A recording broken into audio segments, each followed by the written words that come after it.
Yes. Assalamualaikum warahmatullahi wabarakatuh. Shalom, salam sejahtera bagi kita semua. Om Swastiastu, nama budaya, salam kebajikan, salam Pancasila. Merdeka! Merdeka! Merdeka! Mari kita bersama-sama mengucapkan puji syukur kepada Tuhan Yang Maha Kuasa atas anugerah dan karunia-Nya sehingga pada hari ini kita masih bisa hadir dan duduk bersama di sini menjelang tanggal 17 Agustus sebagai peringatan hari di mana bangsa Indonesia telah memproklamirkan kemerdekaannya. Namun saat ini dari apa yang Bapak-bapak sampaikan tadi, kita merasakan bahwa sangat jauh dari api dari panggang, dan itu sangat kita rasakan. Tadinya saya mempersiapkan agak resmi, tapi karena Bapak-bapak tadi saya lihat tanpa teks, maka saya juga mengurungkan membacanya. Apa yang terjadi kepada bangsa ini itu dimulai dari apa yang Bapak sampaikan tadi, Astagatra, Pak. Ya, seolah-olah itu adalah konsep yang baik untuk bangsa kita sebagai konsep ketahanan nasional. Tetapi ternyata udang di balik batunya, lewat Astagatra mereka ingin menguasai Trigatra dengan memainkan Pancagatra, Pak. Ya, Ipolexosbud, karena apa yang terjadi di bangsa kita ini adalah konsep intelijen. Buat masalah, ciptakan reaksi, dan berikan solusi. Mohon maaf, saya dulunya juga berpikir bahwa semua itu bagus. Memang istilahnya Astagatra, tetapi ternyata itu adalah istilah yang di endorse atau di dropping, cuman diganti dengan istilah lokal, bahkan menggunakan frasa Sanskerta. Jadi mereka ingin menguasai geografi, demografi, dan kekayaan alam. Yang dimainkan adalah Ipolexos Budhankam dan hukum tentunya. Apa yang terjadi sekarang ini adalah desain yang protokolnya sudah disiapkan jauh-jauh hari, Pak. Kita pikir kita adalah bangsa yang merdeka. Enggak, ternyata. Secara de jure kita diakui oleh United Nations, tetapi secara de facto kita ada dalam penjajahan neokolonialisme. Saya akan bisa uraikan semuanya, Pak. Jadi anggaran-anggaran yang diterima oleh pemerintah, oleh setiap negara di bawah UN, itu anggaran yang diperuntukkan untuk mewujudkan sistem, mewujudkan programnya dengan membangun sistem melalui konstitusi. Sehingga lihat sekarang apa yang terjadi. Semua perundang-undangan, terutama sejak lahirnya Undang-Undang Dasar 1945 yang diamandemen tahun 2002 merupakan tadi karpet merah bagi elit global untuk menguasai bangsa ini dengan permainan dari United Nations. Makanya lihat semua underbawnya, UNESCO, UNICEF. Tadi Bapak bicara mengenai pendidikan, UNESCO itu yang memainkan kurikulum di bangsa ini. Kalau tadi bicara belajar merdeka, bukan belajar merdeka. Sebenarnya apa?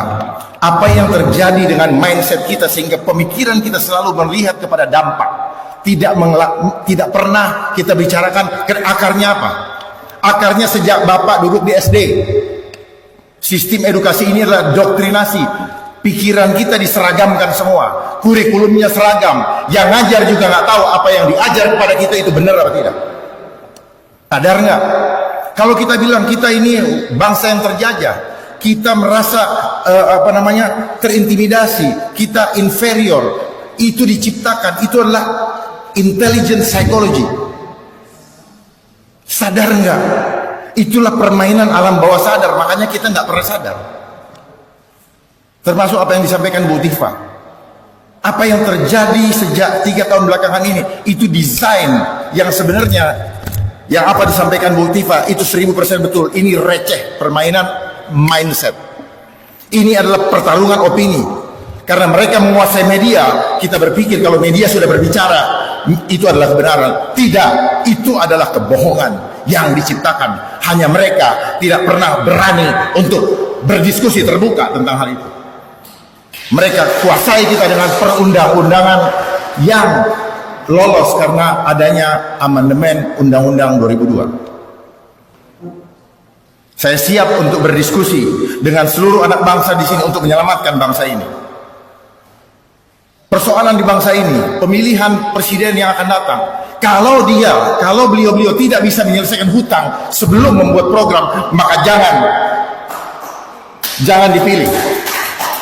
Karena persoalan kita bukan programnya bagus, tetapi hutang menjadi isu utama persoalan bangsa ini. Yang membuat rakyat harus membayar pajak tinggi. Apalagi setelah 3 tahun ini pekerjaan menjadi semakin sulit. Karena memang sengaja dibikin sulit. Mari kita bongkar. Kalau memang kita cinta bangsa. Jangan cuma berbicara dari definisi dan menggunakan footnote dari barat. Pemikiran-pemikiran orang yang menurut mereka pintar, ternyata hanya berdasarkan referensi buku-buku menurut orang-orang yang dari luar. Makanya pemikirannya selalu meniru apa yang disampaikan oleh Profesor Yuri Latif tadi. Meniru. Makanya orang dapat ijazah, orang bikin skripsi pasti ada footnote. Jadi kenapa kita permainan psikologi kita dibikin seolah-olah bangga dengan gelar kita, padahal gelar itu sebenarnya mendungu-dungungkan kita. Karena ketika kita bicara tentang logos, itu asal katanya apa dari Yunani, itu artinya apa? Dungu. Jadi apa yang disampaikan oleh Bapak Rocky Gerung sebenarnya tepat sekali. Itu kan industri. Ini industri, Pak. Pendidikan itu industri. Coba Bapak lihat. Makin kaya itu semua. Dan yang punya rata-rata yayasan. Dan yayasan itu adalah tempat menyimpan money laundering. Tetapi mereka menjadi filantropi yang seolah-olah mengasihi manusia, tapi sebenarnya mereka adalah monster. Bapak cek semua filantropi di Indonesia. Mereka punya rumah sakit, mereka punya sekolah. Cek angka 9 itu yang disebut-sebut selama ini. Mereka punya yayasan. Karena apa? Mereka mau menghindari pajak. Dan ini dimulai dari tahun 1902 oleh Rockefeller. Termasuk sistem edukasi yang terjadi sekarang, yang membuat termasuk yang Merdeka Belajar dan sebagainya, itu adalah dibuat oleh Rockefeller Foundation. Dan yang membuat kurikulum adalah Frederick Taylor Gates. Apakah ada hubungannya dengan Bill Gates? Saya nggak tahu karena saya nggak kenal. Tetapi tujuan daripada itu apa? Membuat kita worker, pekerja. Tapi karena dikasih gelar, lalu kita merasa kita orang hebat. Padahal we don't know nothing. Karena dengan kita dapat gelar, sebelum dapat gelar kita dapat ijazah. Ijazah itu artinya apa? Tanda sertifikasi bahwa kita siap menyerahkan kekuasaan diri kita kepada yang menggaji kita. Sadar tidak?